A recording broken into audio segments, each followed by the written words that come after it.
नकीब हिंदुस्तान हजरत मौलाना हाफिज व कारी मुजाहिद हसनैन हबीबी दामद बरकातुहू उस्ताजुश शोरा जनाब अशफाक बहराइचवी साहब, इन लोगों ने इस जलसे को यहाँ तक खींच कर लाया। अब कुछ देर का जलसा बचा है, इंशाअल्लाह आप साथ देंगे तो मंजिल मकसूद तक इंशाअल्लाह ये जलसा कामयाब हो जाएगा। लेकिन मेरे भाइयों, ये मेरा पहला जलसा है जो इतने कम मजमे में मैं खड़ा हुआ हूं। ये मेरा पहला जलसा है और ये भी मैं आपको बता दूं, ये जो मजमा है ना, देखिए शायद के इस इलाके में मेरा पहली बार आना हुआ है। आपके यहाँ इसी तरीके से जलसे सुना जाता हो।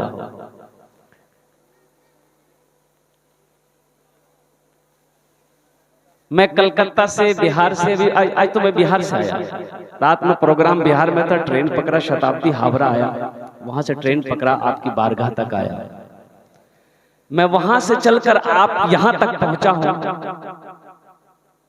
क्या आप मेरे लिए थोड़ा थोड़ा आगे बढ़ सकते हैं? इंशाअल्लाह मुझे उम्मीद है कि मेरी बात टाली नहीं जाएगी। वाह वाह वाह वाह, ये देखिए, देखते हैं कितने लोग तैयार हो रहे हैं मेहमान का इकराम करने के लिए। माशाअल्लाह, वाह वाह वाह भाई वाह। इधर जो लोग खड़े हैं उनसे मेरी गुजारिश है, बाबू बैठ जाओ, सिमट जाइए, ज्यादा परेशान आपको हम नहीं करेंगे। बहुत जल्द मैं अपनी बातों को समेटने की कोशिश करूंगा। बैठ जाइए, बस संजीदा हो जाइए। देखिए, पहले जमाने में घड़ी नहीं थी, पहले जमाने में घड़ी नहीं थी। वो हमारे बुजुर्ग लोग जानते होंगे, घड़ी पहले जमाने में घड़ी नहीं थी। लोग टाइम कैसे पता करते थे? तो सूरज को देखते थे कि सूरज कहाँ तक पहुंचा है, साया कहाँ तक आया है। तो आदमी तजर्बा लगा लेते थे, कितना होगा, 4 बजा होगा या 5 बजा होगा। तो उस जमाने में भी एक मुकर्रिर थे, तकरीर करते थे, लेकिन घड़ी थी नहीं। तो पता कैसे चले कि कितनी देर तकरीर करनी, कितनी देर बोलना? तो वो एक टेबलेट रखते थे अपने पास में।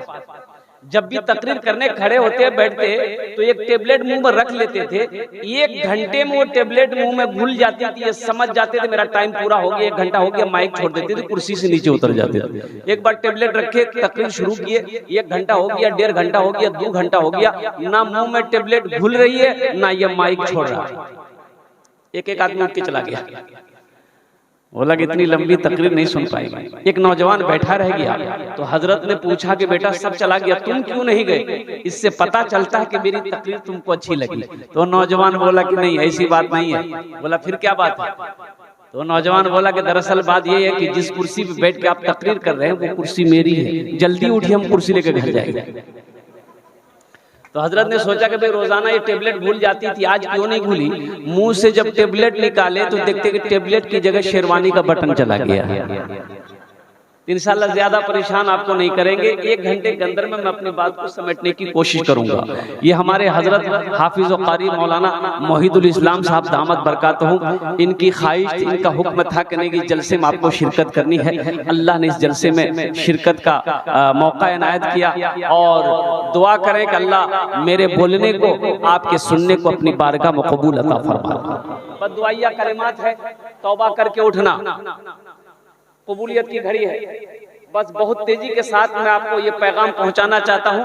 ये जो मजमा है और जो ये वक्त है, इस मजमे में दुआ की कबूलियत की 5 वजह है।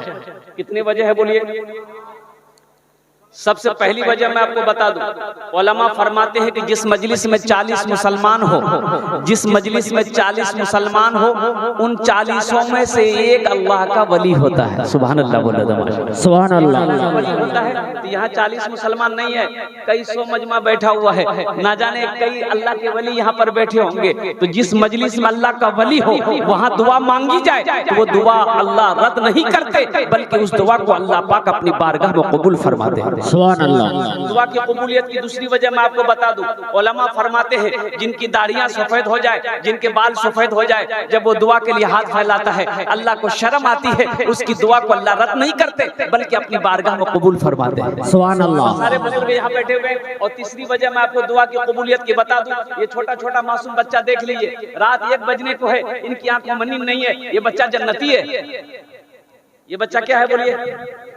जन्नती है, ये बच्चा जन्नती है। अल्लाह के नबी ने इरशाद फरमाया, बच्चा चाहे किसी का हो, बच्चा यहूदी का हो, बच्चा नसरानी का हो, बच्चा चाहे काफिर का हो, बच्चा चाहे मुसलमान का हो, हर बच्चा जन्नती है। बताइए दुआ हम लोग करेंगे, बच्चा आमीन कहेगा, अल्लाह उस दुआ को कबूल करेगा कि नहीं करेगा? दुआ की कबूलियत की चौथी वजह मैं आपको बता दूं, कबूलियत की घड़ी है, तहज्जुद का वक्त शुरू हो चुका है, रात का आखिरी हिस्सा है। अल्लाह के नबी सल्लल्लाहु अलैहि वसल्लम इरशाद फरमाते हैं कि रात के आखिरी हिस्से में अल्लाह तबारक व तआला की बारगाह में बंदा जब लौ लगाता है, जब दुआ के लिए हाथों को फैलाता है, रब्बे कदीर उसकी दुआ को रद्द नहीं करता बल्कि अपनी बारगाह में कबूल फरमाता है। दुआ की 5वीं वजह कबूलियत की मैं आपको बता दूं, 5वीं वजह कबूलियत की 5वीं वजह मैं आपको बता दूं, मैं मुसाफिर हूँ और मुसाफिर की दुआ रद्द नहीं होती है, मुसाफिर की दुआ को अल्लाह अपनी बारगाह में कबूल फरमाता है। सुभान अल्लाह। तो इंशाल्लाह दुआ करके उठेंगे इंशाल्लाह। कितने लोग तैयार है? जरा हाथ उठाओ। इंशाल्लाह अल्लाह हमारे हाथों को उठाने को कबूल फरमा ले। दुआइया कलिमात है, दुआइया कलिमात के चंद अशार अगर आपकी इजाजत हो तो मैं सुना दूं। अभी नकीब हिंदुस्तान कारी मुजाहिद हसनैन हबीब साहबी साहब दामद बरकातुहू ने जो कहा आपसे कि मैं कुछ गुनगुनाता भी हूँ शेर व शायरी, तो वो जितनी तारीफ की है उतना नहीं हूं मैं। बस बुजुर्गों की दुआएं हैं, जब मैं पढ़ूं तो आमीन कह देना। गुनाहों पे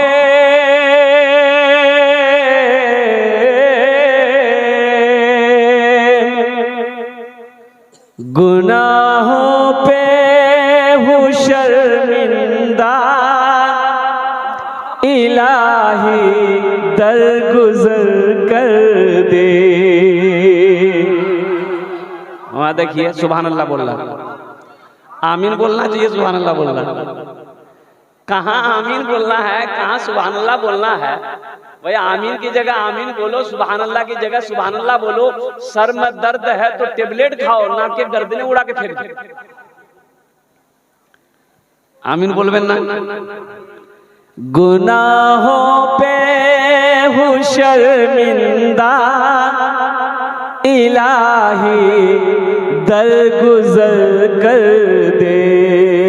बड़ा मुजरिम हूँ मैं तेरा, इलाही दरगुजर कर दे।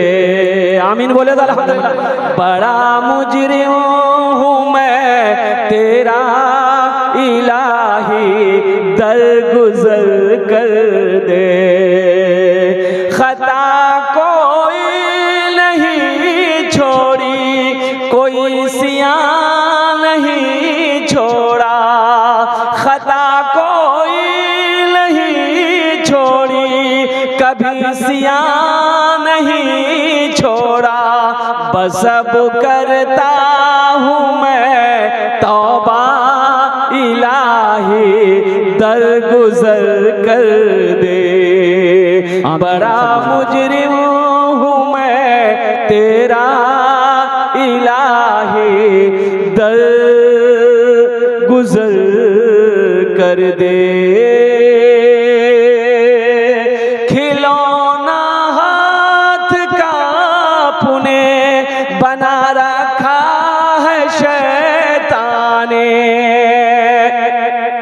खिलौना हाथ का पुने बना रखा है शैतान ने। बना ले अपना तू बंदा, इलाही दरगुजर कर दे। बना ले अपना तू बंदा, इलाही दरगुजर कर दे। बड़ा मुजरिम हूँ मैं तेरा,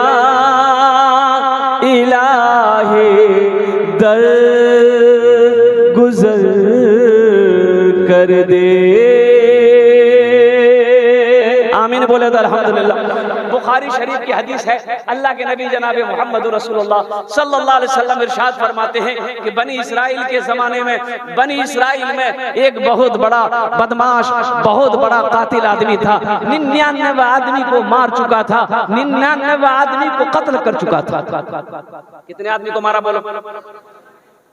मुत्तफकुन अलैह हदीस है, सही बुखारी शरीफ की हदीस है। अल्लाह के नबी सल्लल्लाहु अलैहि वसल्लम अपने सहाबा को सुना रहे हैं कि मेरे सहाबियों सुनो, वो इंसान 99 आदमी को मार चुका था, लेकिन था इंसान था, रातों को सोया नींद नहीं है, करवटें बदलते रहा, सुबह हो गई नींद आई। सोचता था एक दिन मौत आएगी, मैं मरूंगा, अल्लाह कटघरे में खड़ा करेगा, अल्लाह अपनी अदालत में खड़ा करेगा, अल्लाह सवाल करेगा, अल्लाह पूछेगा मेरा बंदा 99 आदमी को क्यों मारा, जवाब दे। मैं क्या जवाब दूंगा? शायद ये दुनिया है, अगर मैं अपने गुनाहों से तौबा कर लूं तो शायद अल्लाह मेरी तौबा को कबूल कर ले, लेकिन मसाला जानता ही नहीं, मसला नहीं जानता कि तौबा जो करेंगे तौबा अल्लाह कबूल करेगा कि नहीं करेगा, इल्म नहीं था।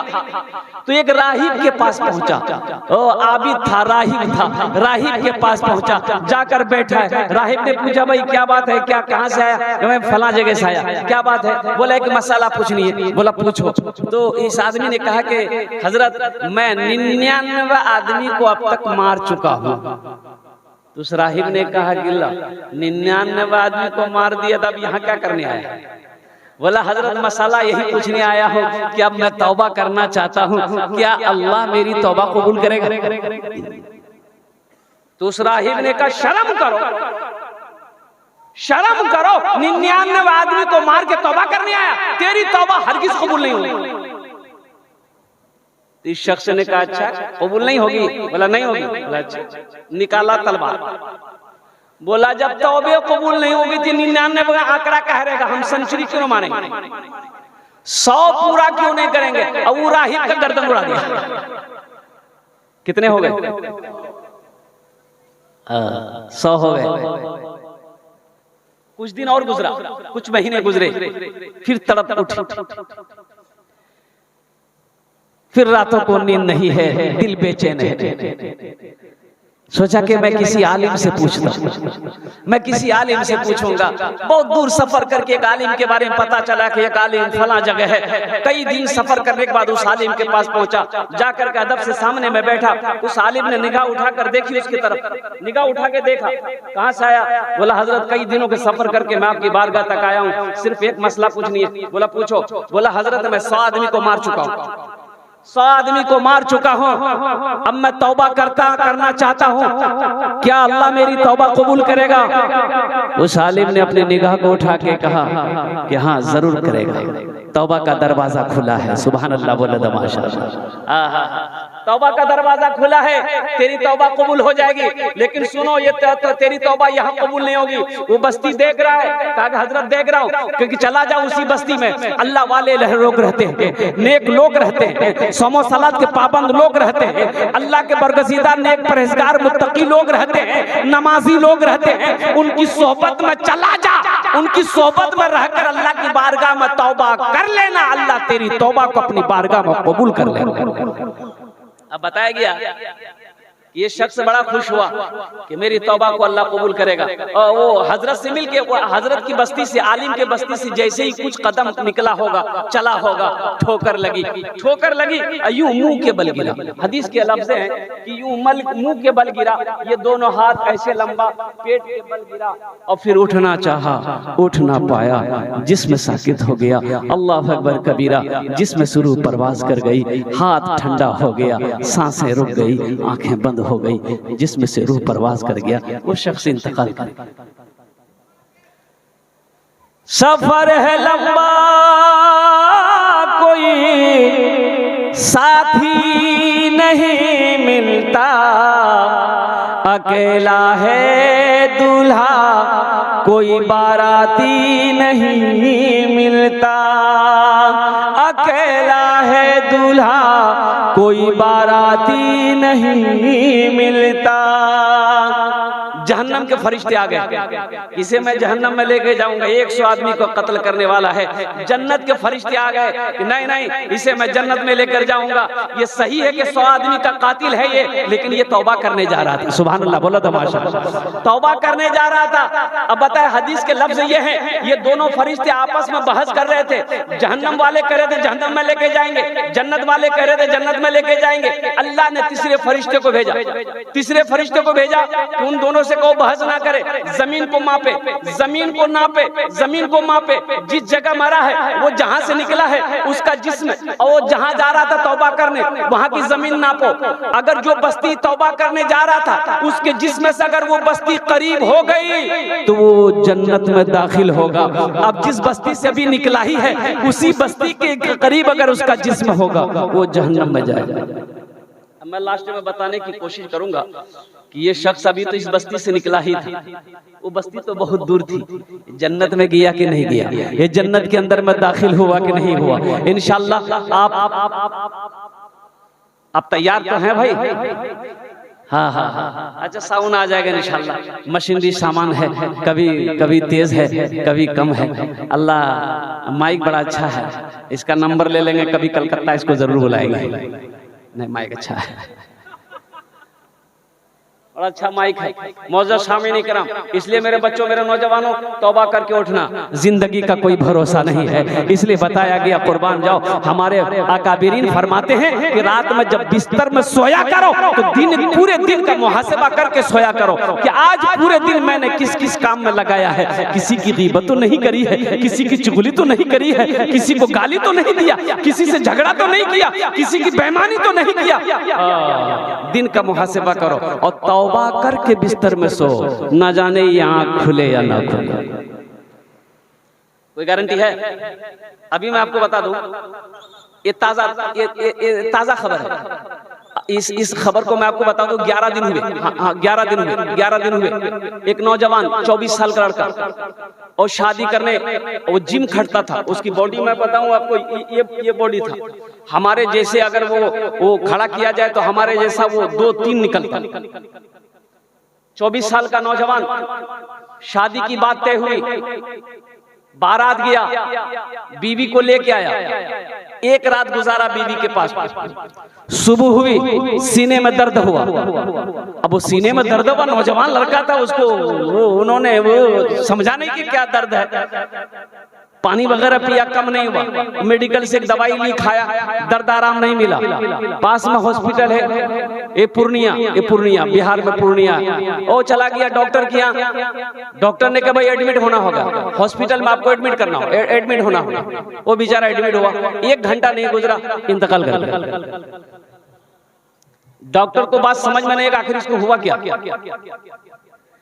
क्यों आए थे इस दुनिया में, जाना है मालूम नहीं। क्यों आए थे इस दुनिया में, जाना है मालूम नहीं। सामाने सफर सब ठीक करो, कब होगा सफर मालूम नहीं। क्यों आए थे इस दुनिया में, जाना है मालूम नहीं। हम मुंबई जाते हैं, कलकत्ता जाते हैं, हम कानपुर, लखनऊ, दिल्ली जाते हैं। 1 महीना 2 महीना पहले सीट बुक करवा लेते हैं, रिजर्वेशन करवा लेते हैं, ताकि जिस दिन मेरा सफर हो कोई परेशानी का सामना ना करना पड़े।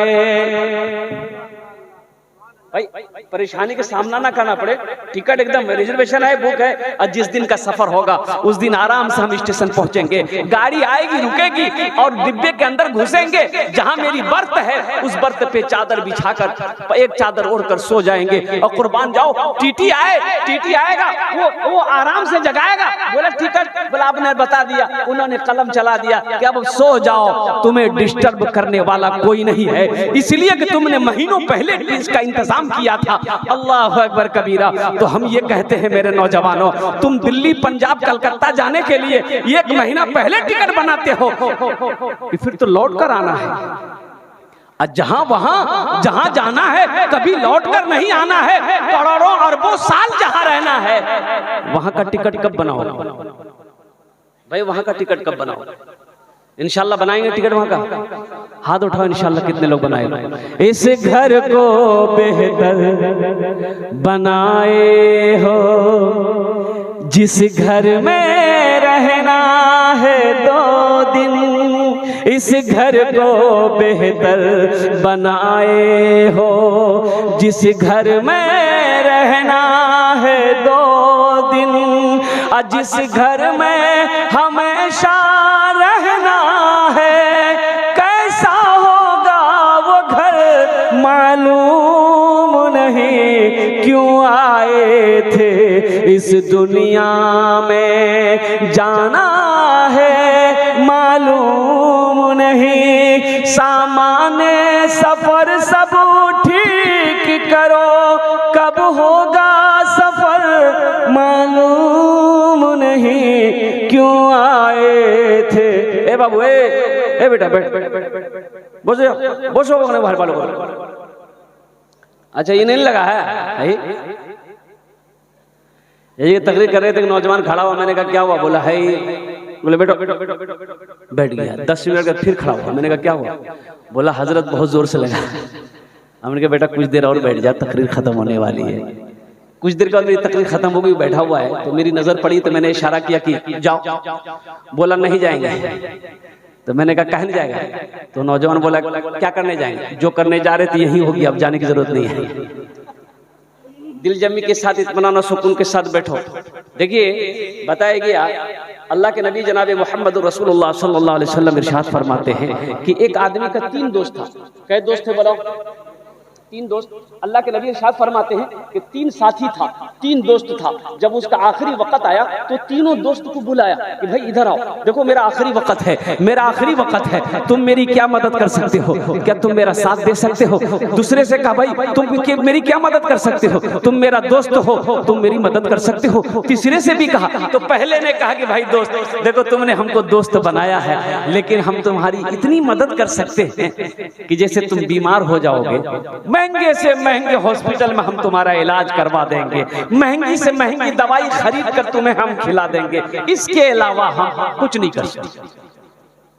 दूसरा दोस्त बोला कि भाई हम आपकी इतनी मदद कर सकते हैं कि जब आप मर जाओगे तो हम बाजार जाकर कफन खरीद कर लाकर आपको गुस्ल दे देंगे, अच्छी खुशबू मल देंगे, कफन पहनाकर जनाजे की नमाज पढ़कर अपने कंधे में उठाकर कब्रिस्तान पहुंचा देंगे, इसके अलावा हम आगे कुछ नहीं कर सकते हैं। तीसरे दोस्त से पूछा, तीसरे दोस्त ने कहा कि दोस्त गम ना करो, अरे दुनिया में तुमने मुझे दोस्त बनाया है, हम तुम्हारा साथ इस दुनिया में भी देंगे, कब्र में भी देंगे, हशर में भी देंगे, और साथ ही साथ तुम्हें जन्नत में दाखिल भी करेंगे।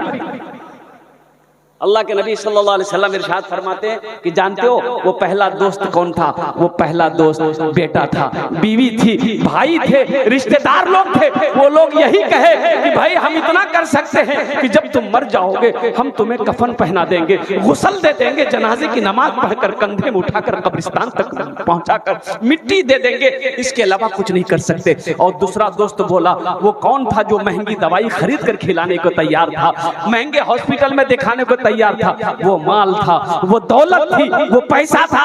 पैसा कह रहा था तू चिंता ना कर, तुमने मुझे अपना बनाया है, अब मुझे गले से लगाया है, हम अपोलो हॉस्पिटल में तुम्हारा इलाज करवा देंगे, बड़ा से बड़ा डॉक्टर से तुम्हारा इलाज करवा देंगे, लेकिन इसके अलावा हम कुछ नहीं कर सकते। और पैसा से क्या कर सकते भाई?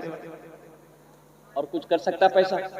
और तीसरा दोस्त जो था वो उन्होंने कहा कि भाई तुमने मुझे दोस्त बनाया है, तुम चिंता ना करो, हम तुम्हें इस दुनिया में भी साथ रहेंगे, और कब्र में भी हम तुम्हारे साथ रहेंगे, हशर के मैदान में भी हम तुम्हारे साथ रहेंगे, और साथ ही साथ तुम्हें अल्लाह की बारगाह में सिफारिश करवा कर तुम्हें जन्नत के अंदर में दाखिल भी फरमा देंगे। तो अल्लाह के नबी सल्लल्लाहु अलैहि वसल्लम ने इरशाद फरमाया कि जानते हो तीसरा दोस्त कौन था? वो तीसरा दोस्त अच्छे अमाल थे, वो अमाल जिन्होंने दुनिया के अंदर में उन्होंने बनाया था। नमाज पढ़ी थी, नमाज कह रही थी, रोजा किया था, रोजा कह रहा था, कुरान की तिलावत किया था, कुरान की तिलावत कह रही थी, तस्बीह और तहलील में वक्त गुजारा था, तस्बीह कह रही थी, अल्लाहु अकबर कबीरा, कुर्बान जाओ मुअज़्ज़ज़ सामीन किराम। इसलिए अच्छे अमल बनाओ। एक बात हमेशा याद रखना, जिंदगी, मौलाना रूम रहमतुल्लाह अलैह फरमाते हैं, जिंदगी अच्छी होगी तो मौत भी अच्छी होगी, जिंदगी बुरी होगी तो मौत भी बुरी होगी।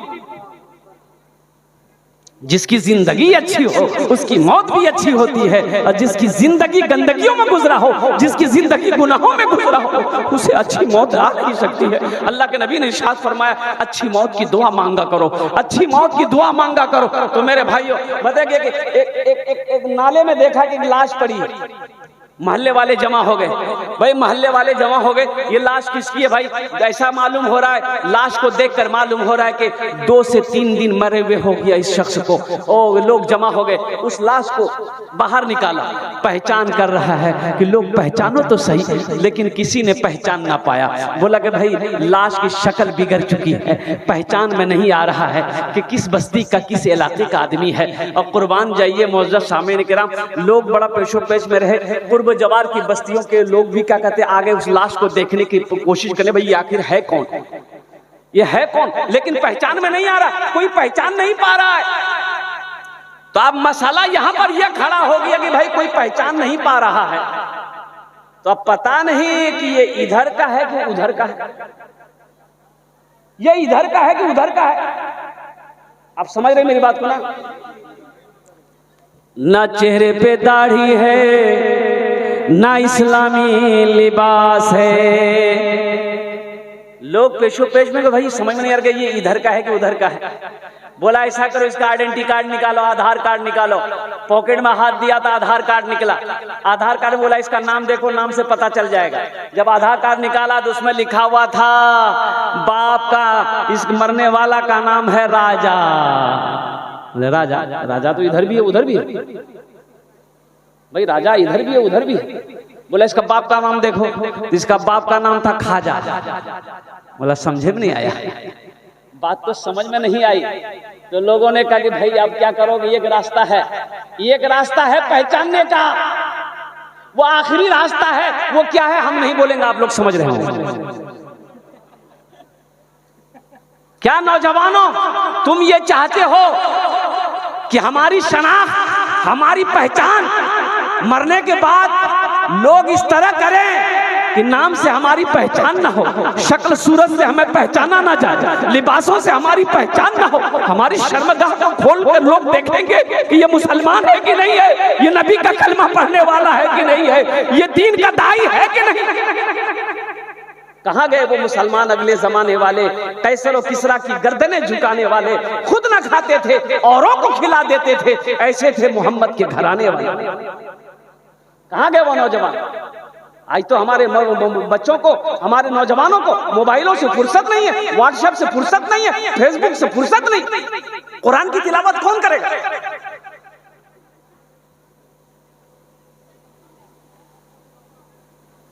एक आदमी खड़े होकर पेशाब कर रहा था, नाला में खड़े होकर पेशाब कर रहा था। उसका नौजवान बेटा देख लिया, बोला अब्बा ये क्या कर रहे हैं आप? अरे मौलवी साहब मना करते हैं, खड़े होकर पेशाब नहीं करना चाहिए। तो उसका अब्बा बोला तू मौलवी के चक्कर में पड़ गया। साइंस तरक्की कर रही है, दुनिया कहां से कहां चली गई, अब तुम मौलवी के पीछे पड़ा हुआ है। तो बेटा बोला कि नहीं कीजिए कीजिए। बाप पेशाब करके घर आया, बेटा सीढ़ी लगाया छत में, सीढ़ी लगा के पेशाब करने लगा। तो उसका बाप बोला अरे क्या कर रहा है, मेरी नाक कटवाएगा क्या? तो बेटा बोला यही तो तरक्की है, मेरा बाप होकर आप खड़े होकर पेशाब कर रहे हैं, आप ही ने कहे दुनिया तरक्की कर रही है, हम आपका बेटा सीढ़ी लगा कर पेशाब कर रहे हैं, यही तो तरक्की की बाप से बेटा आगे बढ़ गया। पहचान में आ गया मुसलमान है। तो गांव वालों को रहम आया, बोला कि भाई लावारिश लाश है, ऐसा करो हम लोग इसका इंतजाम कर देते, तजहीज़ तकफीन का इंतजाम कर देते हैं। लोगों ने कहा भाई ठीक है ऐसा करो, 100 रुपया तुम दो, 100 रुपये तुम दो, 50 रुपये तुम दो, 10 रुपया दे दो। पूरी बस्ती में चंदा किया गया, चंदा इकट्ठा हुआ। उस पैसे को एक आदमी बाजार लेकर गया, कफन खरीदा, खुशबू खरीदा, वहां से लेकर आया। कब्र बनाने वाले को कहा कि भाई कब्र बनाओ, जो तुम्हारी मजदूरी होगी वो मिल जाए। सारा इंतजाम हो गया, जनाजे की नमाज पढ़ा, उसको ले जाके कब्र पे दफन कर दिया। 3 दिन के बाद एक बड़ी गाड़ी उसी गांव के अंदर में दाखिल होती है। 4-5 आदमी कोट पैंट पहन करके उस गाड़ी से निकलते हैं। लोग बस्ती वाले, मोहल्ले वाले जमा हो गए, भाई कौन है आप लोग, कहां से आए?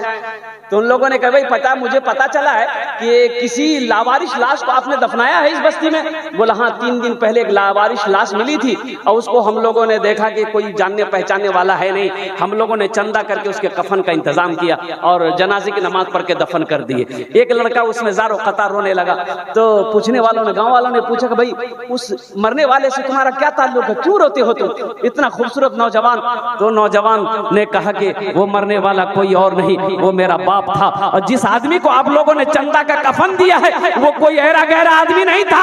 अल्लाह अकबर कबीरा, अपने जमाने का अरबपति आदमी है। मेरी हवेली पटना में है, मेरी हवेली बंबई में है, कलकत्ता में है, पटना में है, और 1000 बीघा जमीन का मालिक। कैसी मौत मरा कि अपने पैसे का कफन भी नसीब ना हुआ। इसलिए मेरे बच्चों, अच्छी जिंदगी गुजारो। जिंदगी जिसकी अच्छी होगी उसकी मौत अच्छी होगी, जिसकी जिंदगी बुरी होगी उसकी मौत बुरी होगी। अल्लाह के नबी ने इरशाद फरमाया, अच्छी मौत की दुआ किया करो रब की बारगाह में। अरे वो मौत कितनी प्यारी मौत होगी, जो मौत सजदे की हालत में हो जाए, जो मौत रुकू की हालत में हो जाए, जो मौत कुरान की तिलावत में हो जाए, जो मौत अपनों के दरमियान में हो जाए, वो मौत कितनी हसीन मौत होगी। 4 दिन की दोस्तों एक दिन इस चमन से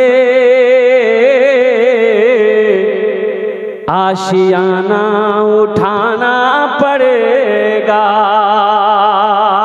दोस्तों एक दिन इस चमन से आशियाना उठाना पड़ेगा। दोस्तों एक दिन इस चमन से आशियाना उठाना पड़ेगा। उठ गया जिस घड़िया वो दाना, छोड़कर सबको जाना पड़ेगा।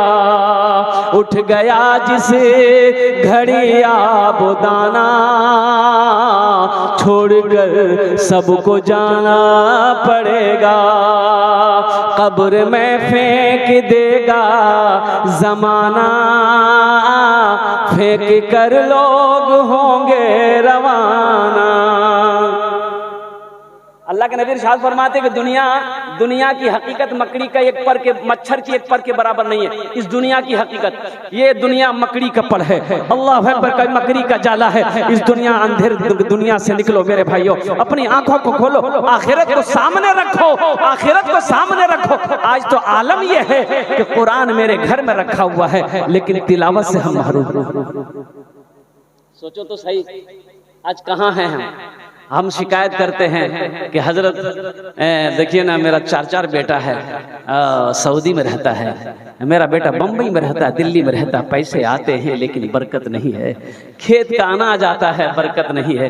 ऐसा पता चलता है कि पैसा इधर से आया इधर निकल जाता है, तो बरकत होगी कहाँ से? हमने बरकत वाली किताब को पढ़ना छोड़ दिया, तिलावत करना छोड़ दिया है। अल्लाह के नबी ने इरशाद फरमाया, जिस घर में सूरे वाक़िया की तिलावत हो जाए उस घर में कभी फाका नहीं, उस घर में कभी फाका नहीं होगा। जिस घर में सूरे वाक़िया की तिलावत हो जाए, और कुर्बान जाइए अल्लाह अकबर कबीरा। कितने नौजवान हमारा ऐसा है कि जो रोज कुरान की तिलावत करता हो, सूरे रहमान की तिलावत करता हो, सूरे यासीन की तिलावत करता हो, सूरे बकरा की तिलावत करता हो, और सूरे वाक़िया की तिलावत करता हो।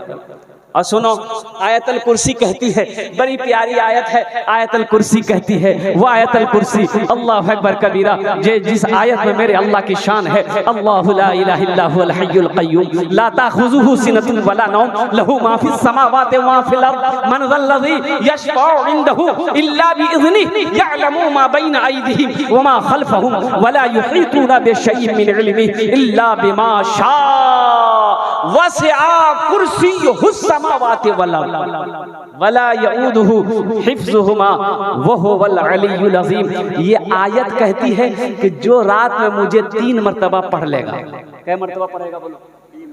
हुजूर की हदीस है कि जो 3 मरतबा इस आयत को रात में पढ़ लेगा, आयतल कुर्सी कहती है कि तू आराम से चादर ओढ़ कर सो जा, सुबह तक तेरे घर की हिफाजत करना मेरी जिम्मेदारी है। हाँ हाँ हाँ, सोचो तो सही। अल्लाह अकबर कबीरा। सूरह यासीन कहती है कि जो मुझे सुबह तिलावत कर लेगा, शाम तक मैं उसकी हिफाजत करूंगा। हमने कुरान पढ़ना छोड़ दिया। हमने कुरान साहबाई करा, हमने दरख्तों के पत्ते चबा चबा कर अल्लाह के कुरान की तिलावत नहीं छोड़ी। दरख्तों के पत्तों को चबा चबा कर अल्लाह के कुरान की तिलावत करी। अल्लाह अकबर कबीरा। कुर्बान जाओ मेरे भाइयों, मेरे नौजवानों, इसलिए कुरान पढ़ो। अभी उस्ताद शुरा जनाब अशफाक बहराजवी साहब ने जो पढ़ा था कि अपने बच्चों को कुरान पढ़ाओ, और जानते हैं हदीस के अंदर में क्या है? अल्लाह के नबी ने इरशाद फरमाया कि जिसने अपने बच्चे को कुरान पढ़ा दिया, अल्लाह उसके माँ बाप के सर पे नूरानी ताज सजाएगा। सुभान अल्लाह बोलो तो माशाअल्लाह। क्या सजाएगा बोलो? नूरानी ताज सजाएगा। अल्लाह उसके बाप के सर पे ताज सजाएगा, माँ के सर पे ताज सजाएगा। अहले महशर ये पूछेगा अल्लाह के फरिश्ते से कि भाई ये लोग कौन है, ये जमात कौन सी जमात है जिनके सर पे ये ताज है, और उस ताज के अंदर में कितनी रोशनी होगी? अल्लाह के नबी ने इरशाद फरमाया, हजरत मास बिन जबल रदी अल्लाह तआला अन्हु रावी हैं, अल्लाह के नबी ने इरशाद फरमाया, ओ मास, ये इस ताज के अंदर में इतनी रोशनी होगी कि सूरज की रोशनी उसके सामने फीकी पड़ जाएगी। पहले महशर ये पूछेंगे अल्लाह के फरिश्ते से, भाई ये कौन है? कोई अंबिया में से है, सिद्दीकीन की जमात है, सालिहीन की जमात है, शोहदा की जमात है, ये लोग कौन है? तो अल्लाह के फरिश्ते कहेंगे नहीं नहीं नहीं, ये सिद्दीकीन की जमात वाले नहीं है, सालिहीन की जमात वाले नहीं है, शोहदा की जमात वाले नहीं है, कि वह कोई अंबिया नहीं है, बल्कि वो माँ बाप है जिन्होंने दुनिया के अंदर में अपने बेटे को कुरान पढ़ाया,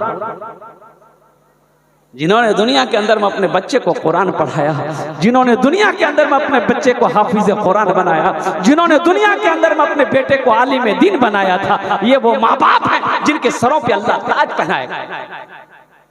तो इंशाअल्लाह अपने बच्चों को कुरान पढ़ाएंगे। कितने लोग तैयार है? जरा हाथ उठाओ इंशाअल्लाह।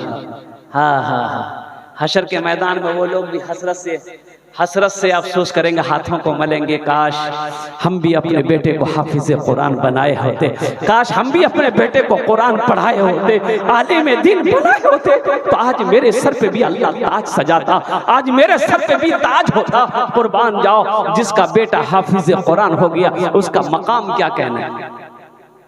उसका मकाम क्या है? मैंने जो ये झलक बता दी, लेकिन सुनिए, एक हाफिज कुरान 10 आदमी को जन्नत में लेकर जाएगा। कितने को लेकर जाएगा बोलिए?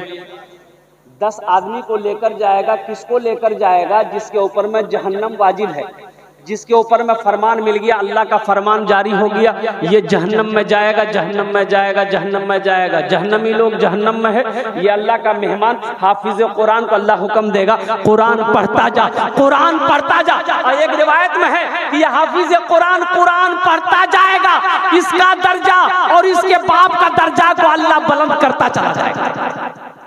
बाप का भी दर्जा को अल्लाह बढ़ाएगा, माँ के दर्जा को भी अल्लाह बढ़ाता चला जाएगा, हाफिज कुरान के भी दर्जे को अल्लाह बढ़ाता चला जाएगा। ये सूरह फातिहा से शुरू करेगा, सूरह वन्नास तक पहुंचेगा, उसकी वहां पर मंजिल होगी हाफिज कुरान।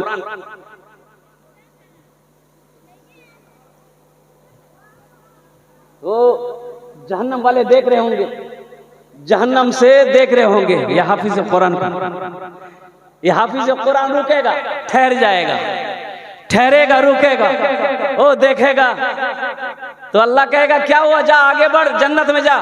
कहा कि या अल्लाह दुनिया में इन्होंने, मैं बड़ा गरीब था, या अल्लाह मेरे पास उतने पैसे नहीं थे, इन्होंने अपना पैसा देकर खर्च देकर मुझे पढ़ाया था। या अल्लाह मेरे पास पहनने को कपड़ा नहीं था, इन्होंने अपने पैसे से मुझे लिबास पहनाया था। या अल्लाह मैं भूखा था, ये आदमी मुझे खाना खिलाया था। या अल्लाह मैं एक दिन प्यासा था, इन्होंने मुझे पानी पिलाया था। या अल्लाह एक दिन मैं नमाज के लिए जा रहा था, यह आदमी मुझे वजू के लिए पानी दिया था।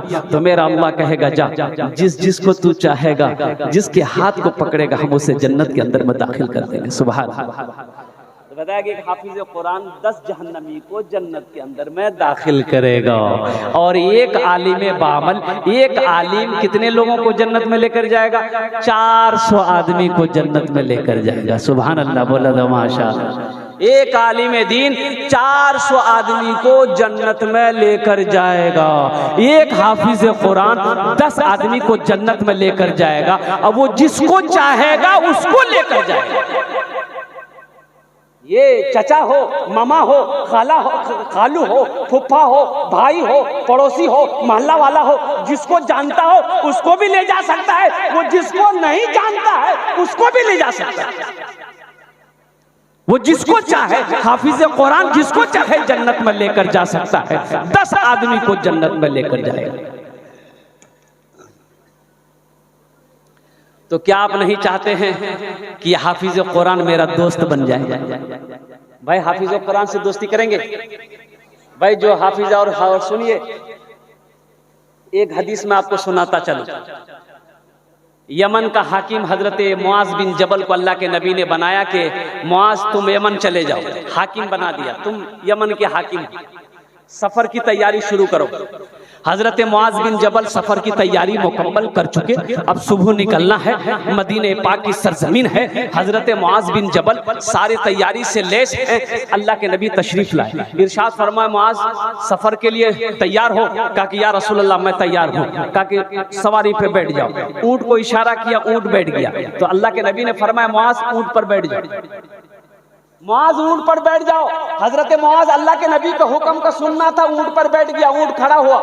अल्लाह के नबी ने यूं रस्सी पकड़ी ऊंट की, रस्सी यूं ऊंट की पकड़ी, आगे आगे अल्लाह के नबी जा रहे हैं और पीछे पीछे ऊंट आ रहा है। उस ऊंट पर बैठा हजरत मुआज बिन जबल है। कुछ कदम चले होंगे, हजरत मुआज बिन जबल के आंखों में आंसू आ गए, बदन कांपने लगा। कहा या रसूल अल्लाह ये बेअदबी है, आप मेरे आका हैं, आप पैदल चल रहे हैं, मैं सवारी में चल रहा हूँ, ये मुआज बर्दाश्त नहीं कर सकता। अल्लाह के नबी ने इरशाद फरमाया मुआज बैठा रहा, ये मेरा हुक्म है, बैठा रहा। हम तुम्हारी इज्जत नहीं कर रहे हैं, तुम्हारे सीने में जो अल्लाह का कुरान है हम उसकी इज्जत कर रहे हैं। ए मुआज सुनो, जिसके सीने में अल्लाह का कुरान होता है वो अल्लाह का दोस्त होता है।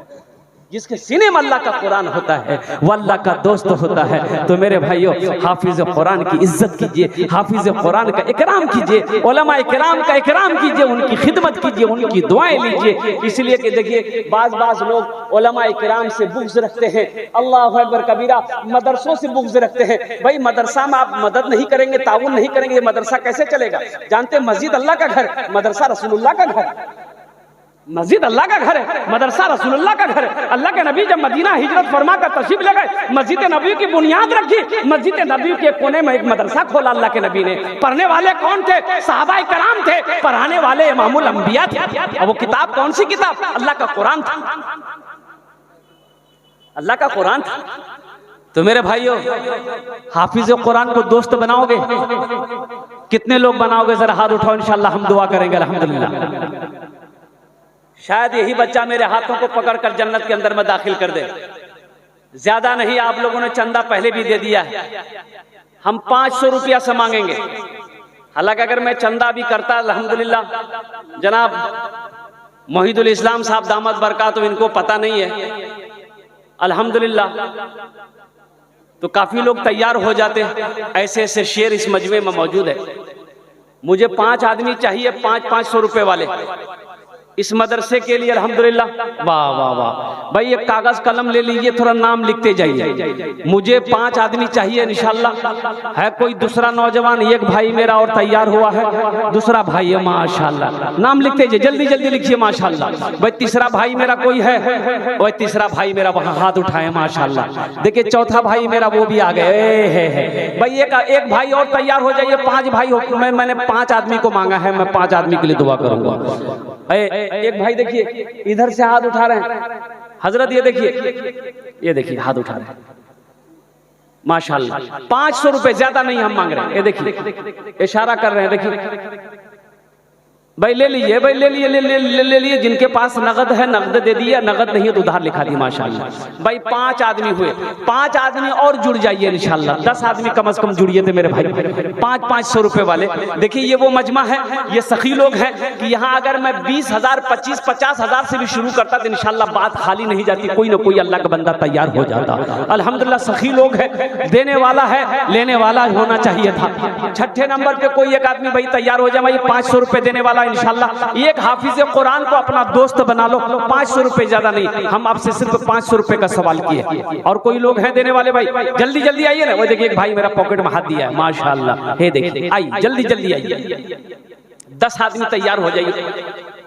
हज़रत मौलाना मोहिदुल इस्लाम साहब का इशारा था कि हजरत कुछ अगर हो जाए तो अल्हम्दुलिल्लाह, इसलिए मैंने बात रख दिया है आपके सामने में कि कुछ भी मदरसे के लिए हो जाए। अल्लाह के रसूल का घर है, अल्लाह के नबी का घर है, जो अल्लाह के नबी के घर में ताउन करेगा, हशर के मैदान में अल्लाह के नबी उसकी शिफात फरमा कर जन्नत के अंदर में दाखिल फरमाएंगे। प्यासे प्यासे नफ्सा नफ्सी का आलम होगा हशर के मैदान में, इतनी प्यास लगेगी कि 7 समंदर पिला दिया जाए फिर भी प्यास नहीं बुझेगी। इमामुल अंबिया हौज़े कौसर पर फरमा होंगे, प्यासों को पानी पिला रहे होंगे। जो अल्लाह के रसूल का घर बनाएगा दुनिया के अंदर में, अल्लाह के रसूल उसे हौज़े कौसर का जाम पिलाकर शिफात फरमा कर जन्नत के अंदर में दाखिल फरमा।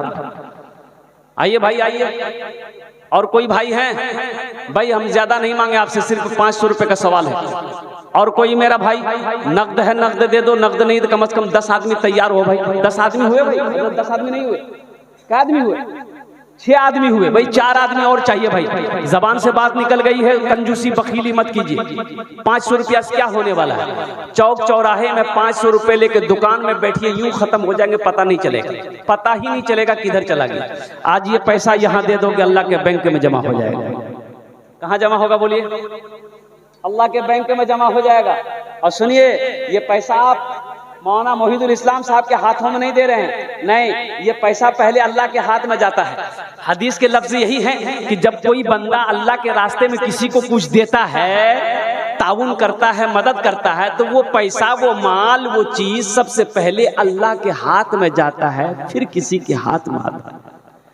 ये 500 रुपए आप दे रहे हैं, ये अल्लाह के हाथ में जा रहा है। और ये पैसा मेरे नौजवानों सुनो, यहाँ नहीं दोगे चौक चौराहे पे खर्च हो जाएगा, दुकान में खर्च हो जाएगा, घर के मसरफ में खर्च हो जाएगा, अल्लाह अकबर कबीरा। लेकिन यहाँ ये पैसा दे दोगे, अल्लाह के बैंक में जमा हो जाएगा। पैसे का काम है खर्च होना, खर्च होता रहेगा, लेकिन मुकद्दस है वो पैसा, बड़ा प्यारा है वो पैसा जो अल्लाह के रास्ते में खर्च हो जाए, अल्लाह के बैंक में जमा हो जाए।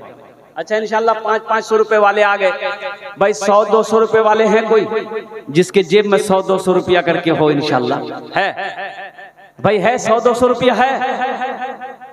अरे है तो पॉकेट में हाथ दीजिए ना इंशाल्लाह। सोचते क्या है? 100-200 रुपया है, लेकर आइए ना हाफिज कुरान के नाम पर इंशाल्लाह अपने अपने पॉकेट में हाथ दीजिए। है तो दे दीजिए, नहीं तो अल्लाह माफ करेगा। बस ज़हन को हाजिर कीजिए। मैं अजमत कुरान आपको बताने वाला हूँ कि अजमत कुरान क्या है, कुरान से मोहब्बत करने वाले का मकाम क्या है, और जो कुरान से मोहब्बत करेगा अल्लाह उसे कैसे उठाता है। कुरान तो ये कहता है माशाल्लाह। एक भाई ने भी 500 रुपए ला कर दे दिया है। देख भाई यहाँ पर चादर बिछी हुई है, जिनको जो देना होगा लाकर आप दे दीजिएगा, इसलिए कि आपने पहले भी चंदा दिया है। ये तो इशारा हमारे तरफ से किया गया है, तो अल्हम्दुलिल्लाह मैंने इस पर रोशनी डाल दी है। तो मौजूद सामईन किराम, ये पैसा क्या है अब मैं आपको बता दूं, अब मैं आपको बताता चलूं अल्लाह के रास्ते में खर्च करना क्या है। मदीने में एक आदमी को शहद की जरूरत पड़ी, उसकी बीवी को बच्चा पैदा होने वाला था, गरीब आदमी था, बहुत गरीब आदमी।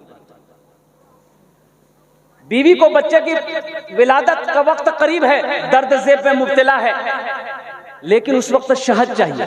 दाई ने कहा कि अगर थोड़ा सा शहद मिल जाए तो इसको चटाने से, खिलाने से इसका कहवा बना देंगे, हलवा बन जाएगी, खाएगी तो बच्चे की पैदाइश आराम से हो जाएगी। अब ये गरीब आदमी पड़ोसी के पास गया कि भाई थोड़ा शहद है तो दे दो। पड़ोसी ने कहा भाई शहद होता हम तुमको दे देते, मेरे पास तो है नहीं। कई लोगों के पास गया, किसी ने नहीं दिया, इसलिए कि किसी के पास था नहीं। वल्लाह वाला मुझे उसी में एक आदमी ने कहा तुम्हें शहद चाहिए? बोला हाँ मुझे शहद चाहिए। बोला देखो मदीने से बाहर ये काफिला आ रहा है, उस काफिले में चले जाओ तुम्हें शहद मिल जाएगा, उस काफिले में चले जाओ तुम्हें शहद मिल जाएगा। ये शख्स बड़ा खुश हुआ, मदीने से बाहर निकला, देखा ये काफिला आ रहा है, खड़ा रहा, और जैसे ही ऊंट की कतारें आ रही है तो जो सबसे पहले आगे में ऊंट बांध था उसको इशारा दिया, रोका। ओ ऊंट वाला रोका। ऊंट वाले ने कहा भाई क्या बात है? बोला देखिए मैं गरीब हूँ, मेरे बच्चे, मेरी बीवी को बच्चे की विलादत होने वाली है, बच्चे की पैदाइश का वक्त है, मुझे थोड़ा सा शहद चाहिए, अगर आप लोगों के दरमियान में किसी के पास शहद हो तो मुझे दे दीजिए। बोला अच्छा रुको। वो ऊंट बांध ऊंट से नीचे उतरा, इशारा किया, सारा ऊंट रुक गया। तो जो अमीर था उस जमात का, उनसे कहा कि हुजूर ये गरीब आदमी है, शहद मांग रहा है। तो अमीर ने कहा कि ऐसा करो, ये ऊंट पे शहद का घड़ा बंधा हुआ है, एक घड़ा शहद का खोलकर इसको दे दो। अब वो घड़ा कैसे बंधा हुआ? जैसे ऊंट की पीठ है ये घड़ा रस्सी से एक घड़े को इधर बांधा गया, एक घड़े को ऐसे बांधा गया, तो रस्सी ऐसे थी, ये घड़ा दोनों लटक रहा था। तीन लोगों ने अमीर से कहा कि हुजूर एक घड़ा अगर इसको दे देंगे तो फिर एक घड़ा को ऊंट पर कैसे लेकर जाएंगे, बैलेंस गड़बड़ा ना जाएगा। तो उस अमीर ने कहा कि दोनों घड़ा शहद का दे दो। सुभान अल्लाह बोलो तो माशाअल्लाह, दोनों घड़ा दे दो। तो फिर ऊंटवान ने कहा हुजूर हम दोनों तो दे दें, लेकिन ये गरीब आदमी लेके जाएगा कैसे? तो अमीर ने कहा ऊंट भी दे दो, ऊंट भी दे दो। और कुर्बान जाइए वो अमीर कौन थे जानते हैं? इसी का नाम हजरत उस्मान गनी रदी अल्लाह ताला अन्हु थे, दामादे मुस्तफा है, खलीफाए सोम थे। अल्लाह अकबर कबीरा। हजरत उस्मान गनी रदी अल्लाह ताला अन्हु ने इरशाद फरमाया ऊंट भी दे दो, शहद भी दे दो और इनके घर तक पहुंचा। अल्लाह के रास्ते में खर्च करने का जो मजा है, जो लुत्फ है। एक सहाबी आया अल्लाह के नबी की बारगाह में कि या रसूल अल्लाह सल्लल्लाहु अलैहि वसल्लम, मेरे माँ बाप आप पर कुर्बान हो, ये मेरा पड़ोसी मेरे ऊपर में जुल्म कर रहा है, ये इनके आंगन में एक खजूर का पेड़ है, या रसूल अल्लाह उसकी शाखें, उनकी डालें मेरे आंगन की तरफ है, वो पकी पकी खजूरें गिरती है ना, तो मेरा बच्चा भूखा रहता है, उसे उठा के कभी खा लेता है। वो मेरा पड़ोसी अपने आंगन से आता है, मेरे बच्चों के हाथों से खजूरें छीन लेता है, और जो बच्चा मेरा मुंह में खजूर होता है उंगली डाल के निकाल लेता है। तो अल्लाह के नबी ने इरशाद फरमाया कि भाई वो खजूर वाले को बुला, तो उसको बुला के लाए। तो अल्लाह के नबी ने इरशाद फरमाया भाई ये खजूर के पेड़ को तुम बेचोगे, अगर तुम बेचोगे तो जन्नत में अल्लाह तुम्हें खजूर का पेड़ अता फरमाएगा। सुभान अल्लाह बोले तो माशाअल्लाह। जन्नत में खजूर के पेड़ मिलेंगे, बेचोगे। वो मुनाफिक था, बोला कि नहीं हम तो नहीं बेचेंगे, इसलिए कि इस पेड़ के खजूर हमें बहुत पसंद, मेरे बच्चों को बहुत पसंद है, हम नहीं बेचेंगे। अल्लाह के नबी खामोश हो गए, इनकार कर गया। एक सहाबी बैठे हुए ये वाकया सुन रहे थे, और उस सहाबी का नाम था हजरत अबू दहदा रदी अल्लाह ताला अन्हु।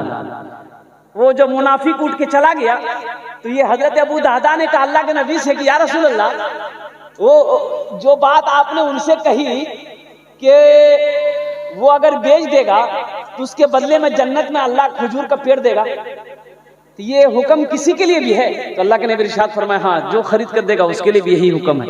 कहा कि या रसूल अल्लाह इस ऊंट के इस खजूर के पेड़ को मैं खरीद कर दूंगा। वो भागा भागा गया, उस मुनाफिक के पीछे दौड़ा, घर पहुंचा, मुनाफिक से कहा रुको भाई खजूर का पेड़ बेचोगे? कहा कि नहीं, अल्लाह के नबी को मैंने मना कर दिया। बोला बेचोगे, कितनी कीमत लोगे? मुंह मांगी कीमत दूंगा, बोलो। तो मुनाफिक को तो बेचना था नहीं, उन्होंने कहा कि ऐसा करो, तुम्हारा जो बाग है ना, बाग हजरत अबू दादा का एक बाग था खजूरों का, 600 पेड़ थे उसमें। कितने पेड़ थे भाई बोलिए? 600 पेड़ थे।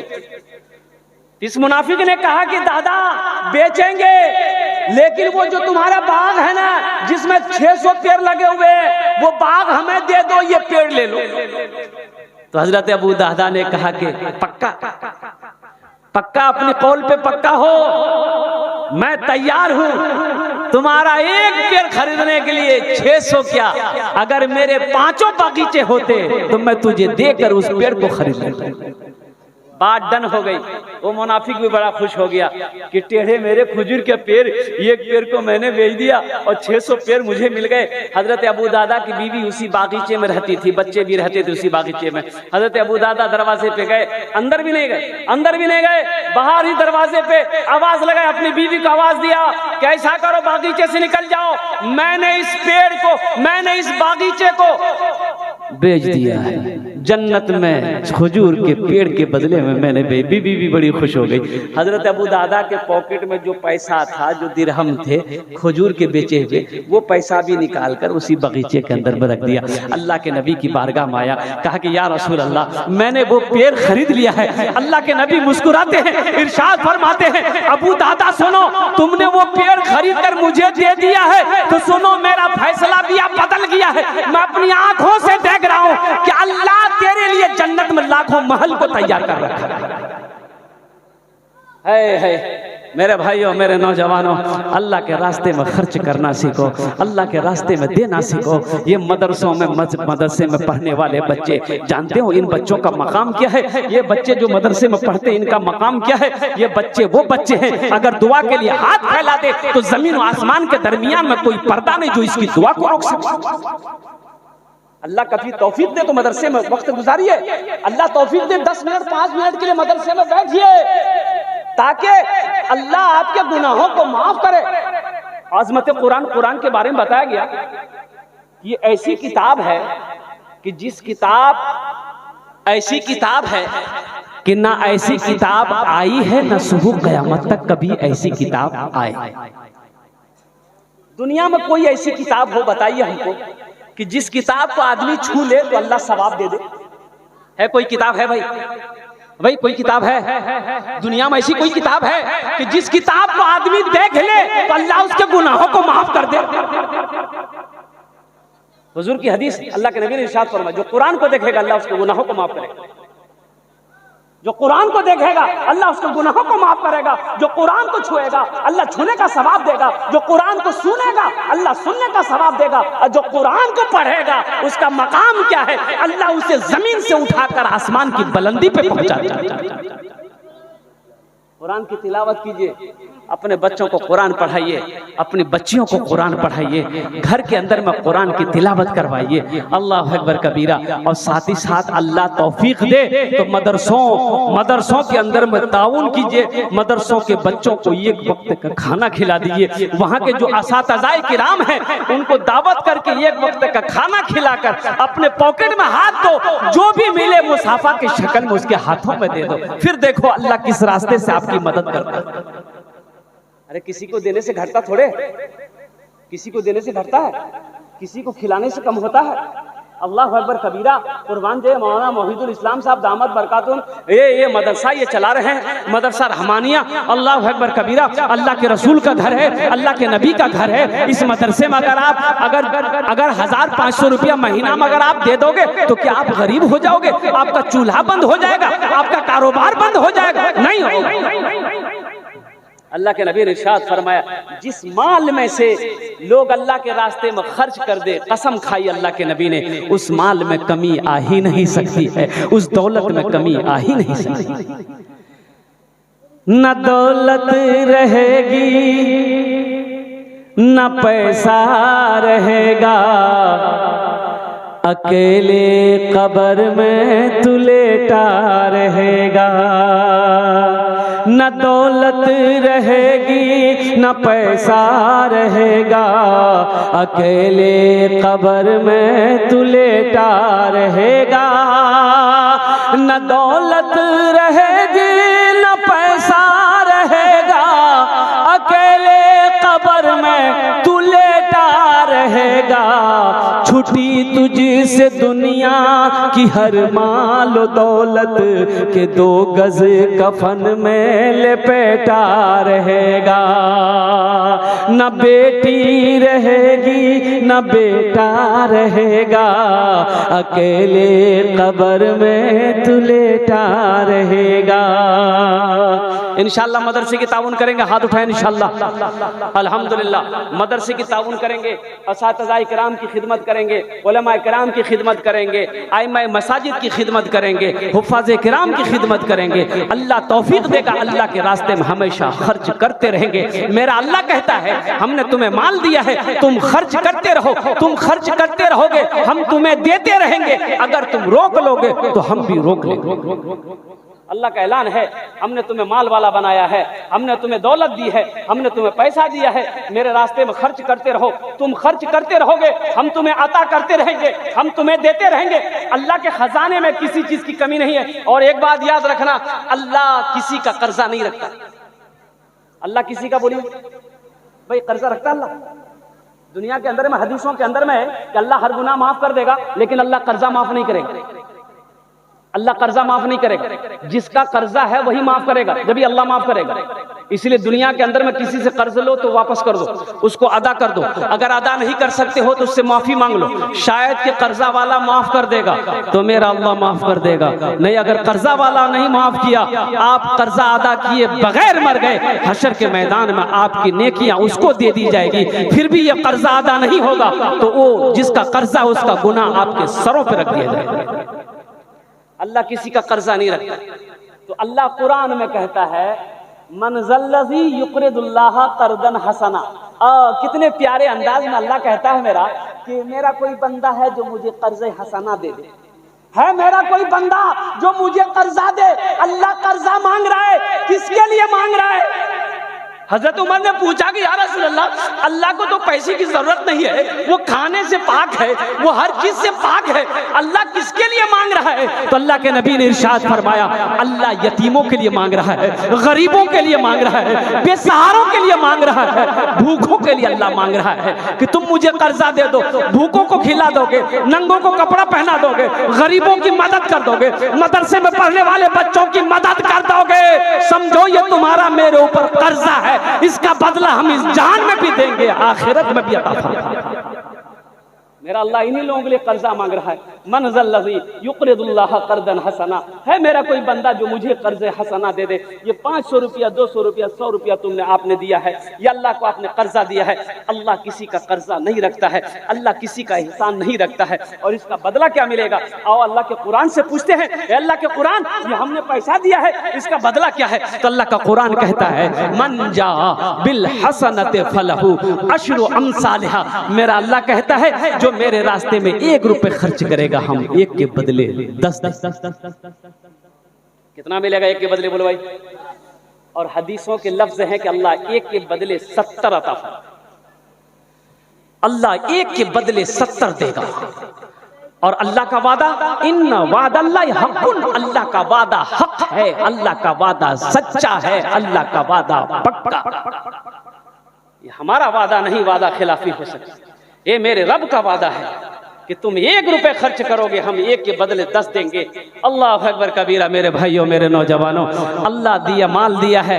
हजरत अबू बकर सिद्दीक ने दुआ करी थी, या अल्लाह अगर दौलत दे तो दिल देना, या अल्लाह अगर दौलत हो दिल ना हो तो तेरे अबू बकर को ऐसी दौलत नहीं चाहिए। वो बुलंदी नहीं चाहिए और वो शोहरत नहीं चाहिए, वो बुलंदी नहीं चाहिए और वो शोहरत नहीं चाहिए, वो बुलंदी नहीं चाहिए और वो शोहरत नहीं चाहिए। जिसको पाकर भुला दूं उन्हें ऐसी दौलत नहीं चाहिए, जिसको पाकर भुला दूं उन्हें ऐसी दौलत नहीं चाहिए। जब मैं पहुंचूंगा शहरे नबी, उनसे जाकर कहूंगा यही, जिंदगी भर यहाँ से मुझे अब इजाजत नहीं चाहिए, जिंदगी भर यहाँ से मुझे अब इजाजत नहीं चाहिए। अल्लाह कभी दे के आजमाता है, अल्लाह कभी ले के आजमाता है। मदरसा दारुल उलूम नदवतुल उलमा लखनऊ नदवा यूनिवर्सिटी, वो शख्सियत अब भी मौजूद है, वो हस्ती अब भी मौजूद है। हजरत मौलाना सज्जाद नोमानी साहब दामद बरकातहुम फरमाते हैं, मेरा बचपना था, मदरसे में पढ़ने आता था, एक रोज असर की नमाज पढ़ के निकला, देखा मदरसे के दरवाजे पे एक अपाहज एक पैर का आदमी बैठा हुआ है। एक ही पैर है, ये पैर यहाँ से खत्म है, ये पैर पे वो मदरसे के गेट पे बैठा हुआ है। तो मैं खड़ा होकर, बच्चे थे, मैं खड़ा होकर उसको देखने लगा कि काहे के लिए बैठा है। उसकी समझ में नहीं कि काहे के लिए बैठा है, भीख मांगने के लिए बैठा होगा, काहे के लिए बैठा है। लोग आते रहे जाते रहे, लेकिन किसी ने उसकी मदद नहीं करी, एक रुपए से भी, एक पैसे से भी मदद नहीं करी। तो वो मगरिब की अजान जैसे हुई, वो शख्स चला गया, ये लोग मदरसे चले गए। दूसरे दिन देखा असर के वक्त फिर मदरसे के गेट पे वो आदमी बैठा हुआ है। मगरब का वक्त तो चला गया, जब 3 दिन हो गया किसी ने उसकी मदद नहीं करी, तो मौलाना सज्जाद नोमानी साहब कहते हैं कि मैंने फैसला कर लिया कि कल अपनी माँ से मेरी माँ रोजाना मुझे 2 रुपया मदरसे के खर्च के लिए देती है। कल मैं अपनी माँ से 4 रुपए मांग कर लाऊंगा, 2 रुपए मैं खर्च करूंगा और 2 रुपया मैं इस गरीब की मदद करूंगा। सुभान अल्लाह, बोले तो माशाअल्लाह। बच्चे के हौसले को देखो, बच्चे के जज्बे को देखो, बच्चे की मोहब्बत को देखो। अल्लाह अकबर कबीरा। घर चले गए, जब आने लगे तो माँ ने अपने आंचल से निकाल कर 2 रुपया दिया। तो हजरत मौलाना सज्जाद नोमानी साहब कहते अपनी माँ को कि अम्मी जान, आज मुझे 2 रुपया नहीं, मुझे 4 रुपए चाहिए था। तो माँ के आंखों में आंसू आ गए। माँ कहती है कि बेटा तुम्हें पता भी है ये 2 रुपए का मैं कितनी मुश्किल से मैं तेरे लिए इंतजाम करती हूँ। बेटा तेरा बाप तो है नहीं, ये पैसे का इंतजाम मैं 4 रुपए लेके तू क्या करेगा। तो मौलाना सज्जाद नोमानी साहब ने कहा कि अम्मी जान, मैं मदरसे के गेट पर एक अपाहज, एक गरीब आदमी को मैं 3 दिन से देखता हूँ, बैठा हुआ है, लेकिन आने जाने वाला आता जाता है, देखकर चला जाता है, उसकी कोई मदद नहीं करता है। कल मैंने फैसला किया था कि मैं आपसे कहूँगा 4 रुपए लेकर आऊँगा, 2 रुपए मैं अपने खर्च के लिए रखूँगा, 2 रुपए से उस गरीब की मदद कर दूँगा। तो उसकी माँ दुपट्टे से आंखों के आंसू पोंछती है, कहती है कि मेरे लाल जरा इधर करीब आ जा, मेरे सीने से लग जा, तेरे जज्बे को सलाम, तेरे जज्बे को सलाम मेरा बेटा। अरे मेरा बेटा भी आखिर तू बेटा है मेरा बेटा, गम ना कर, तेरी माँ के पास पैसा नहीं है तो क्या हुआ, मेरे हाथों में सोने के कंगन किस दिन काम आएंगे। सुभान अल्लाह। गरीब की बात आ गई है, मदद की बात आ गई है। बेटा ये सोने के कंगन ले जा, बाजार बेच, और जितने पैसे मिले उस गरीब की मदद कर दे, इसका बदला मेरा अल्लाह देगा। मौलाना सज्जाद नोमानी साहब दामद बरकातुहुम फरमाते हैं कि माँ ने उसी वक्त उस कंगन को खोली और मेरे हाथों में दिया। मैं मदरसा आया, अपने बड़ों को साथ लिया। अल्लाह इन्होंने मुझे इनाम दिया। मेरे वालिदैन तो इस दुनिया में है नहीं, इंतकाल कर गए। मेरी माँ भी नहीं है, बाप भी नहीं है, कई साल हो गए। आज भी माँ की याद आती है। मैंने तो उस पर भी रोशनी डालने की कोशिश की थी, आयत पढ़ी थी, वक़दा रब्बुका अल्ला ताबुदू इल्ला इय्याहु व बिल वालिदैनि इहसाना। लेकिन वक्त की किल्लत है, आप लोग भी थक चुके होंगे, इसलिए उस पर रोशनी डालने से पहले, और मैं आपको क्या बताऊं, आज भी ये आलम है कि कभी कभी माँ की याद जब आती है तो रातों की नींदें खत्म हो जाती है। बहुत सारे लोग इसमें बैठे हैं जिसकी माँ नहीं है, बाप नहीं है, और उनके लिए तो मैं यही शेर कहूँगा, मत पूछो रातों को मैं भी कैसे कैसे सोता हूँ, मत पूछो रातों को मैं भी कैसे कैसे सोता हूँ, जब जब माँ की याद सताए चुपके रोता हूँ, चुपके रोता हूँ। मत पूछो रातों को मैं भी कैसे कैसे सोता हूँ, जब जब माँ की याद सताए, चुपके रोता हूँ, चुपके रोता हूँ। है दर माँ के चरणों में, तन मन धन कुर्बान है जिनके सर पे माँ की ममता, जग में बड़ा इंसान है, जग में बड़ा इंसान है। जो माँ की ममता ना समझे, वो कितना नादान है, वो कितना नादान है। पीते पीते दूध कभी चल में जब छुप जाते थे, खुद ठंडक में माँ सोती, गोदी में हम सो जाते थे, गोदी में हम सो जाते थे। माँ बोली मन भावन मेरा, बेटा रूप समान है, जो माँ की ममता ना समझे, वो कितना नादान है, वो कितना नादान है। मौलाना सज्जाद नुमानी साहब कहते हैं कि मैं उस कंगन को बाजार में ले जाकर बेचा, बहुत सारे पैसे मिले, मैंने अपने पैसे को पॉकेट में संभाल के रखा, वक्त का इंतजार करने लगा कि कब असर का वक्त होगा, कब वो गरीब आकर मदरसे के गेट पर बैठेगा, कब उसकी मैं मदद करूंगा। वो वक्त भी आ गया, मदरसे के दरवाजे पे असर के वक्त निकला, देखा वो गरीब मजदूर आदमी बैठा हुआ है, खुशी का ठिकाना नहीं कि आज एक गरीब की हम मदद करेंगे। अपने पॉकेट में हाथ दिया, सारा पैसा हाथों में हथेली में लिया कर लेकर खड़ा कि बाबा ये ले लो। वो फकीर, वो मजबूर कभी पैसे को देखता था, कभी इस बच्चे के चेहरे को देखता था, हाथ नहीं बढ़ा रहा, पैसे की तरफ हाथ नहीं बढ़ा रहा, कभी पैसे को देखता था, कभी इस बच्चे की नूरानी चेहरे को देखता था।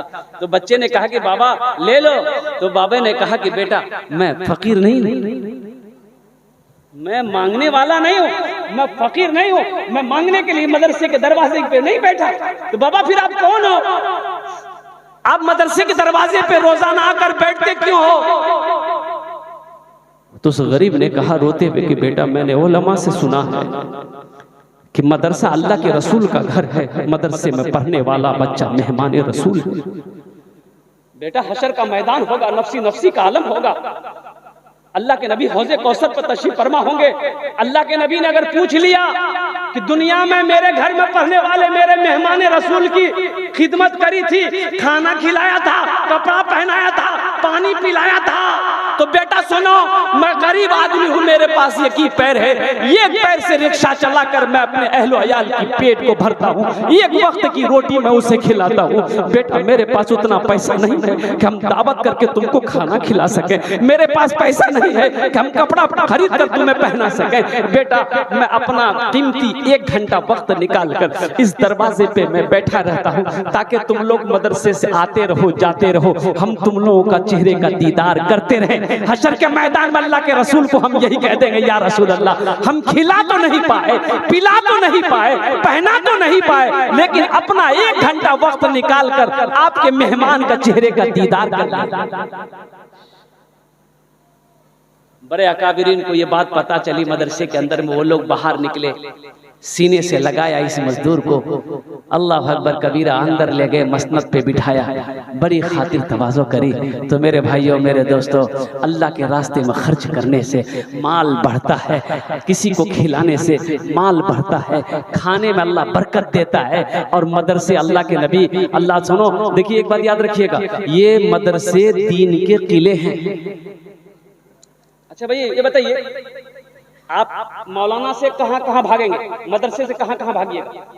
अब गौर कीजिएगा, गौर करने का मकाम है। बस इंपॉर्टेंट बात बता के मैं आपको अपनी बात को मैं पूरी करूंगा, इसलिए वक्त नहीं है। 4 बजे मेरी ट्रेन है और बस 2 बजने वाला है, 1.5 घंटा होने वाला है। आप मदरसे से कहां कहां भागोगे, उलमा से कहां कहां से भागोगे? बच्चा घर के अंदर में पैदा हुआ, बच्चे के कान में अजान देनी है, अजान कौन देगा बोलिए भाई, कौन देगा अजान बोलिए, कौन देगा अजान? मौलाना की जरूरत है कि नहीं? कि वकील साहब अजान देंगे? भाई मौलाना साहब को बोला अजान दे दो। दाहिना कान में अजान दिया हजरत ने, बाएं कान में तकबीर पुकारी। अच्छा बच्चे का नाम रखना है तो कौन रखेगा? प्रोफेसर साहब नाम रखेगा? दादा रखेंगे? नाना रखेगा कि मौलवी साहब रखेंगे? दादा दादी नाना नानी से रखवाओगे तो ऐसे ही नाम रहेंगे, ऐसे ही नाम रहेंगे। एक बच्चा खिदमत कर रहा था, 13-14 साल का लड़का था, वो बिहार का। तो मैंने कहा बड़ा अच्छा लगा, तो मैंने कहा बेटा नाम बता, नाम क्या है तुम्हारा? तो वो लड़का बोला नहीं मुझे शर्म आ रही हजरत नाम बताने में। हम बोले बोल तो सही, नाम बताने में कैसी शर्म, बोल बोल बोल बोल। तो बोला हजरत मेरा नाम है फटकन।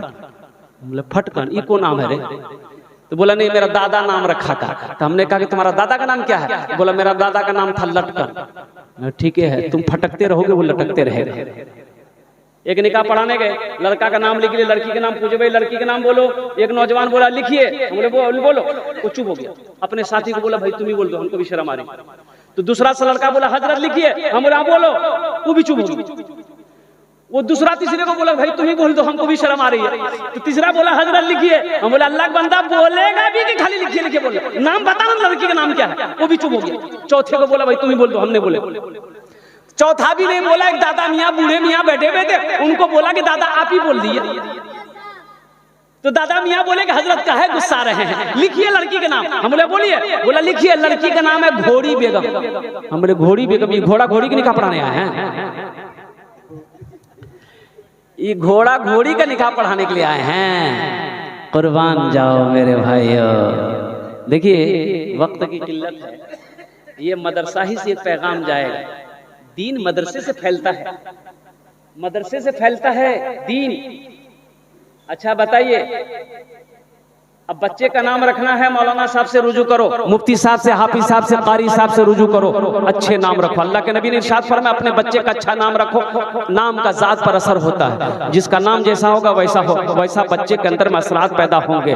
दादा दादी से नाम रखवाओगे तो अब पहले का नाम बच्चा पैदा हो गया, मुफ्ती साहब के पास जाने की जरूरत नहीं है, हाफिज साहब से पूछने की जरूरत नहीं है, इमाम साहब से पूछने की जरूरत नहीं है, मौलाना मोहिदुल इस्लाम साहब और कारी काकत मुजाहिद हसन हबीबी साहब से पूछने की जरूरत नहीं है। दादा रख देंगे तो दादा पूछते थे अरे क्या हुआ? बोले दादा चुहा भाई लड़का की नाम रखो। बोले आज की दिन छे? बोले आज जुमा। बोले इसका नाम रख दो जुम्मन मियाँ। शनिचर को पैदा हुआ शनिचर, इतवार को पैदा हुआ इतवारी मियाँ, और सोमवार को पैदा हुआ बोले सोमवारी मियाँ, और जो मंगल को पैदा हो बोले इसका नाम रख दो मंगरू, बजाएगा डमरू। अब बुध को जो बच्चा पैदा बोले फाइनल नाम इसका नाम रख दो बुधवा। जिस बच्चे का नाम बुधवा होगा उसका काम हो बुधवा जैसा होगा। अब ज्यादा वक्त है नहीं कि मैं इधर रोशनी डालूं। तो मौजूद सामने किराम बच्चे का नाम रखना है, आलिम से रखवाएंगे। अब वही बच्चा को पढ़ाना है, तालीम दिलानी है तो मौलाना साहब को पकड़ो, मकतब में भर्ती करो, मदरसे में भर्ती करो। वो मौलाना साहब उस बच्चे को पत्थर था उसको तराश कर हीरा बनाया। वही बच्चा जवान हुआ, फिर निकाह पढ़ाने की बारी आई तो निकाह कौन पढ़ाएगा? मास्टर साहब।